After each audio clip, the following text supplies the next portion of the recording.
خدیجہ رضی اللہ تعالیٰ عنہ سے نبی کریم صلی اللہ علیہ وسلم کو 6 بچے ہوتے ہیں، جن میں سے سب سے پہلا جو بچہ ہے وہ قاسم ہے، جس کی طرف نبی کریم صلی اللہ علیہ وسلم کی کنیت منسوب کی جاتی ہے، یعنی ابو القاسم۔ اور نبی کریم صلی اللہ علیہ وسلم نے فرمایا کہ ابو القاسم میری کنیت ہے، اور کوئی شخص بھی اگر اپنا نام رکھنا چاہے تو ابو القاسم اپنا نام نہ رکھے، یعنی میری کنیت کے اوپر اپنا نام نہ رکھے۔ تو پہلا بیٹا حضرت خدیجہ رضی اللہ تعالیٰ عنہ سے جو ہوتا ہے وہ قاسم ہے۔ پھر 4 بیٹیاں ہوتی ہیں، زینب رضی اللہ عنہ، رقیہ رضی اللہ عنہ، ام کلثوم رضی اللہ عنہ اور فاطمہ رضی اللہ تعالیٰ عنہ۔ اور اس کے بعد پھر ایک آخری بیٹا ہوتا ہے جن کا نام عبداللہ ہے، اور ان کی 2 لقب ہیں، ایک طیب اور دوسرا طاہر،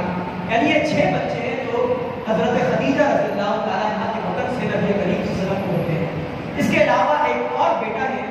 جن کا نام ابراہیم رضی اللہ عنہ ہے، وہ بیٹا نبی کریم صلی اللہ علیہ وسلم کی کسی اور زوجہ محترمہ سے ہوتا ہے، حضرت خدیجہ رضی اللہ تعالیٰ